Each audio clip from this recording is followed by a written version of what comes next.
जरा इसका नक्शा तो पहले देखिए, लग रहा कि भौंक रहा है। और ये चला है मीडिएटर का काम करने के लिए। आपको लग रहा है कि ये पाकिस्तान यहाँ दलाली का काम करके ये दोनों देश को शांति वार्ता करवा देगा? 21 घंटे तक मीटिंग चलने के बावजूद भी अमेरिका और ईरान एक दूसरे को नहीं समझा पाए और न ही पाकिस्तान समझा पाया। और उल्टा इजराइल पाकिस्तान को धमकी दे रहा है कि तुम मीडिएटर का काम कर रहे हो और हमारे खिलाफ गलत कमेंट और अपशब्द कर रहे हो। और 2 दिन पहले ही पाकिस्तान का जो मुनीर है, शहबाज मुनीर, वो इजराइल के खिलाफ कुछ गलत कमेंट कर दिया था, तो बाद में उसे हटाना भी पड़ा था ट्रोल के बाद। यहाँ तक कि इजरायली पीएम बेंजामिन नेतन्याहू भी बोले थे कि अगर पाकिस्तान ज्यादा उछलने की कोशिश किया, हमारे बीच में आएगा, तो उसको भी अच्छी तरह से सबक सिखा देंगे।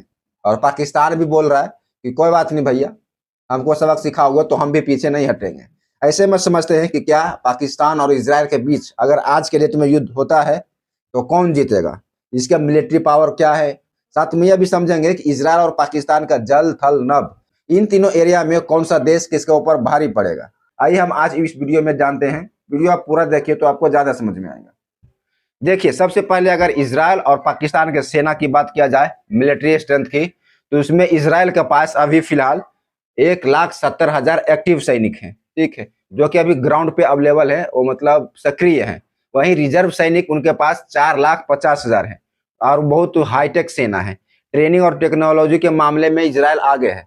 तो अगर पाकिस्तान की बात की जाए तो पाकिस्तान के पास 6,50,000 एक्टिव सैनिक हैं, जो कि इजराइल के मामले में ज्यादा संख्या है और अनुभव भी ज्यादा है, क्योंकि इंडिया के साथ भी कई बार टकरा चुका है पाकिस्तान। इसे एक निष्कर्ष तो यह निकलता है कि पाकिस्तान के पास संख्या ज्यादा है, लेकिन इजराइल के पास क्वालिटी और टेक्नोलॉजी ज्यादा है। और जहां तक हम देखते भी हैं, जो आप कंप्यूटर चलाते हैं, विंडो XP, विंडो 10 और जो मोबाइल में सॉफ्टवेयर चलता है, वो सब इजराइल का ही दिया हुआ है।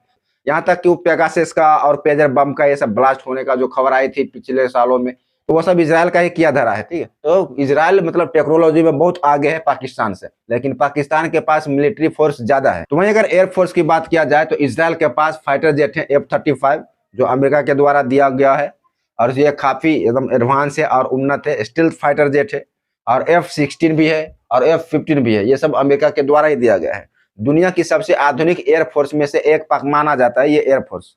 लेकिन वहीं अगर पाकिस्तान की बात आती है तो पाकिस्तान के बाद भी मतलब काफी अच्छे एडवांस टेक्नोलॉजी वाला JF-17 फाइटर जेट है, F-16 है और मिराज भी है, जो कि अच्छी एयरफोर्स सेना है। लेकिन इजराइल से थोड़ा पीछे है, क्योंकि इजराइल टेक्नोलॉजी के मामले में ज्यादा है, एडवांस। अगर वही मिसाइल और न्यूक्लियर हथियार की बात किया जाए तो इजराइल के पास अनुमानित 80 से 100 परमाणु हथियार है और लंबी दूरी की मिसाइल जैसे कि जेरिको है, आयरन डोम है, ये सब मिसाइल सिस्टम है उसके पास। तो वहीं पाकिस्तान के पास 160 से 170 परमाणु हथियार हैं और मिसाइल में बात करें तो शाहीन है, गौरी है, जैसे ये सब लंबी दूरी की मार करने वाली मिसाइलें हैं। मतलब कि पाकिस्तान के पास न्यूक्लियर पावर ज्यादा है।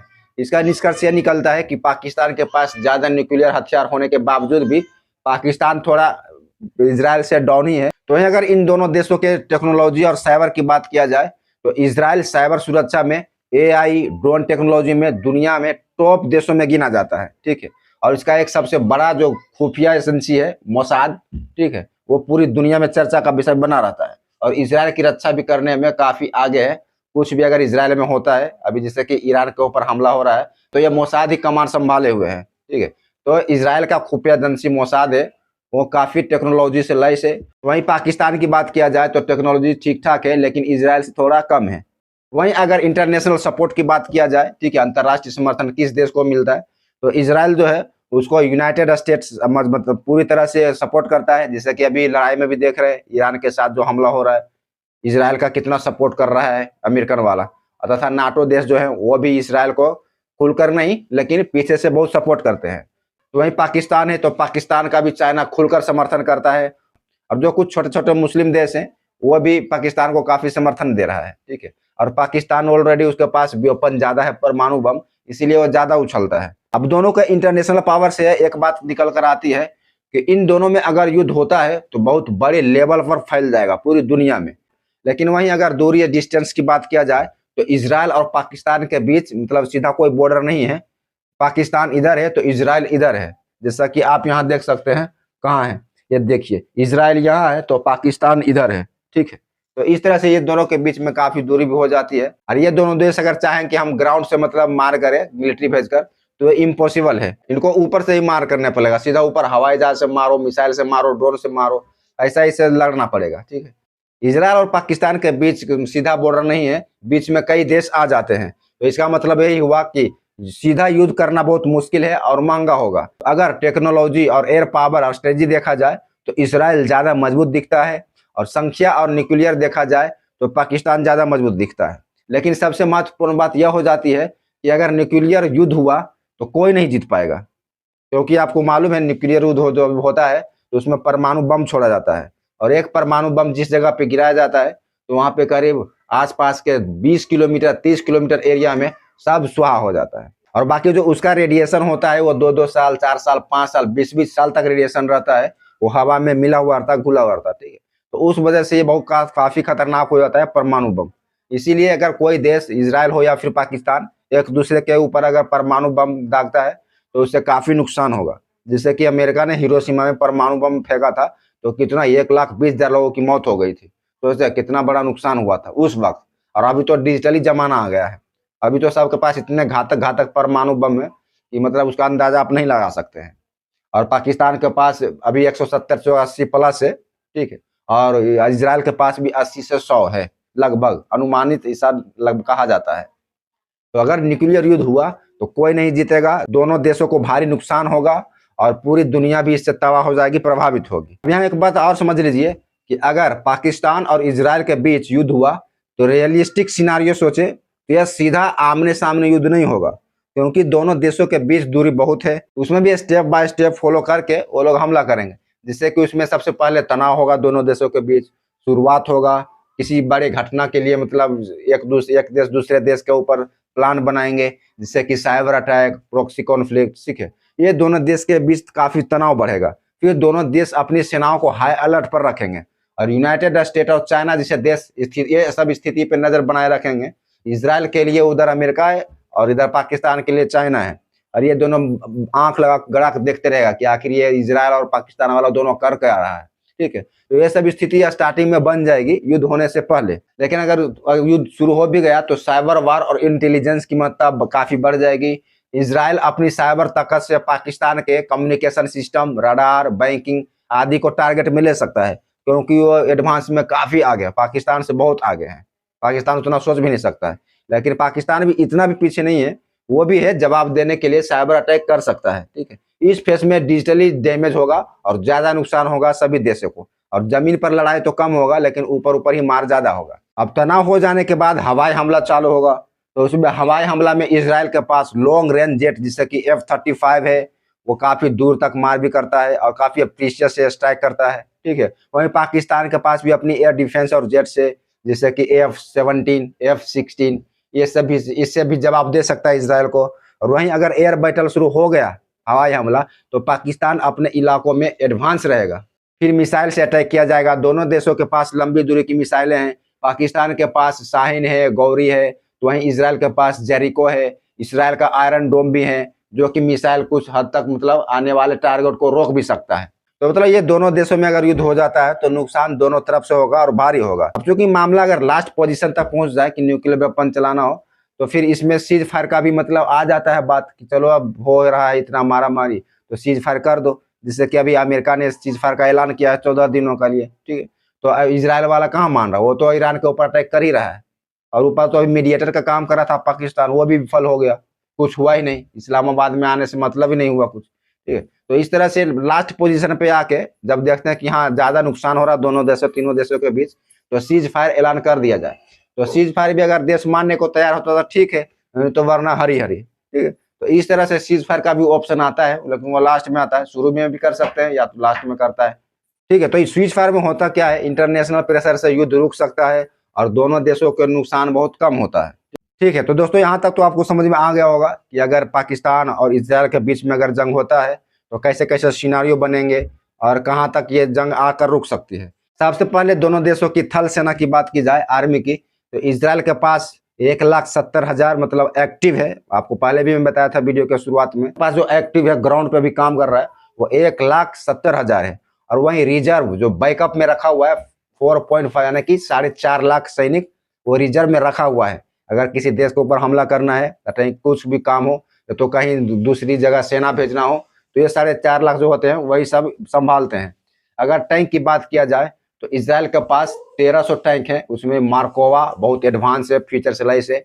और आर्टिलरी की बात किया जाए तो आधुनिक और सटीक आर्टिलरी है। वहीं अगर पाकिस्तान के आर्मी की बात की जाए तो उसके पास एक्टिव सेना 6.5 लाख है। और टैंक की बात करें तो इसराइल से ज़्यादा टैंक है, पाकिस्तान के पास 2400 प्लस टैंक है। आर्टिलरी की बात करें तो इसके पास भी आर्टिलरी बहुत बड़ी मात्रा में है। इन दोनों के बीच में तुलना की जाए तो पाकिस्तान संख्या और टैंक के मामले में ज़्यादा है, लेकिन इसराइल टेक्नोलॉजी और क्वालिटी में माल है। वहीं अगर एयरफोर्स की बात की जाए तो इसराइल के पास एयरफोर्स काफ़ी हाई लेवल की है। उसके पास 300 प्लस जेट हैं, जिसमें मुख्यतः F-35 जो स्टेल्थ फाइटर जेट हैं, और F-15 है और F-16 है। और वहीं ड्रोन भी काफ़ी एडवांस है उसके पास, ठीक है। और अभी ड्रोन से ही हमला भी कर रहा है ईरान के ऊपर। वहीं अगर पाकिस्तान की बात किया जाए तो पाकिस्तान भी एयरफोर्स के मामले में काफ़ी आगे है। उसके पास भी फाइटर जेट है 400 प्लस, जिसमें मुख्य है JF-17 और JF-16 और मिराज भी है। ड्रोन भी इसके पास है अच्छे अच्छे, लेकिन इसराइल से मतलब कम एडवांस के ड्रोन है। तो इस लिहाज से अगर दोनों में तुलना की जाए तो पाकिस्तान संख्या में तो ज़्यादा है, लेकिन इसराइल टेक्नोलॉजी और स्ट्राइक पावर में ज़्यादा है। तो यहाँ भी इसराइल ही जीत जाएगा। वहीं पे अगर बात किया जाए नौसेना नेवी की तो इसराइल नेवी में छोटे छोटे लेकिन हाईटेक हैं, पनडुब्बी हैं, सबमरीन है, 5 या 6 सबमरीन उसके पास है इसराइल के पास, जो कि डॉल्फिन क्लास है और एडवांस है और AI से लैस है। और इसराइल के पास मिसाइल दागने वाले भी बोट्स हैं। वहीं अगर पाकिस्तान नेवी की बात किया जाए तो इसके पास बड़ी सेना है, ठीक है, फ्रिगेट है और युद्धपोत भी ज़्यादा है। अगर इन दोनों देशों की तुलना की बात की जाए नेवी के मामले में तो संख्या ज़्यादा पाकिस्तान के पास है, लेकिन इसराइल के पास स्टील्थ और टेक्नोलॉजी ज़्यादा है।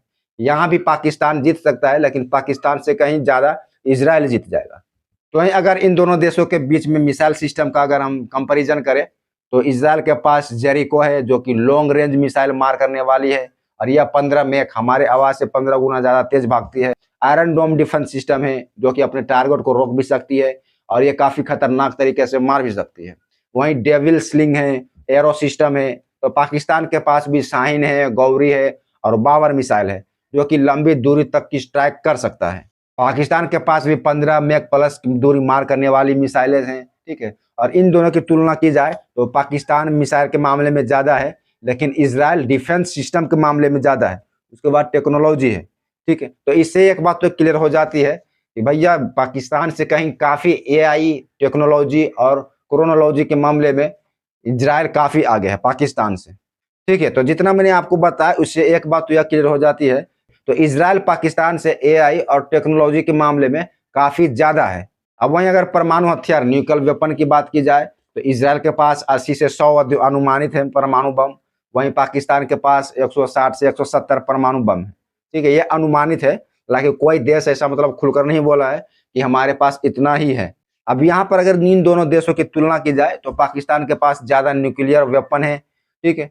तो पाकिस्तान तो जीत सकता है, लेकिन इसराइल वही मार देगा टेक्नोलॉजी के मामले में, ठीक है। हालांकि नुकसान दोनों तरफ से होगा, ये मैं आपको बार बार कह रहा हूँ, ठीक। और टेक्नोलॉजी के मामले में तो भैया इसराइल तो है ही आगे। AI उसकी काफ़ी अच्छी है, जो हम आजकल कंप्यूटर भी यूज करते हैं, सब जितने भी विंडोज चल रहे हैं, मोबाइल में जितने भी सॉफ्टवेयर चलते हैं, सब इसराइल का ही दिया हुआ है। और वहाँ का जो यहूदी है वो काफ़ी धनवान होते हैं और इन्हीं के द्वारा सब बनाया हुआ है। यहाँ तक कि इसराइल का जो यहूदी है वो अमेरिका में जाकर अपना कंपनी खोल के खड़ा कर दिया है और बैठा हुआ वहाँ पे काम चला रहा है, ठीक है। तो इस तरह से AI साइबर ड्रोन के मामले में दुनिया में टॉप देशों में गिना जाता है इसराइल, और सर्विलांस के मामले में भी काफ़ी आगे है, स्ट्रॉन्ग है।